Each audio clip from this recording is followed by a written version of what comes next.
এক রাজ্যে একটা রাজা ছিল। তিনি সবসময় অশান্তিতে থাকতেন, অনেক চেষ্টা করেও শান্তিতে থাকতে পারতেন না। একদিন এক গরিব ভিক্ষুক তার প্রাসাদে আসে। ভিক্ষুকের জ্ঞানী কথাবার্তা শুনে রাজা অনেক সন্তুষ্ট হন। রাজা ভিক্ষুককে বলেন, আমি রাজা, আমার কাছে সব কিছু আছে, তবু আমি শান্তি পাচ্ছি না কেন? ভিক্ষুক বলে, রাজা, আপনি একদিন একা বসে চিন্তা করুন, আপনার অশান্তির কারণ আপনি নিজেই খুঁজে পাবেন। এই বলে ভিক্ষুক চলে গেল।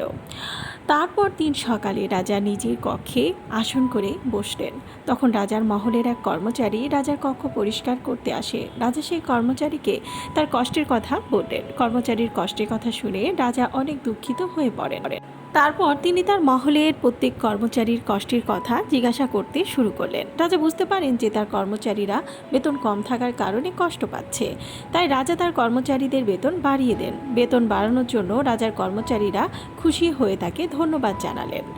কর্মচারীদের খুশি দেখে রাজার মন সন্তুষ্ট আর খুশিতে ভরে যায়। তারপর দিন সেই ভিক্ষুক আবার রাজার কাছে আসে এবং রাজাকে বলে, রাজা, আপনি শান্তি পেয়েছেন? রাজা বলে, পুরোপুরি তো শান্তি পাইনি, কিন্তু যবে থেকে আমি মানুষের দুঃখ কষ্টের কারণ জানতে পেরেছি, তখন থেকে আমার মন থেকে অশান্তি ধীরে ধীরে কম হচ্ছে।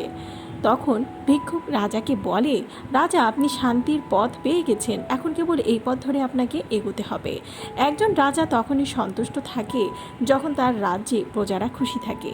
এই গল্প থেকে আমরা এই শিক্ষা পেলাম, আমাদের মনের শান্তির জন্য নিজেকে খুশি করার থেকে অন্যের দুঃখ কষ্ট দূর করে অন্যকে খুশি করলে নিজের জীবনে শান্তি পাওয়া যায়।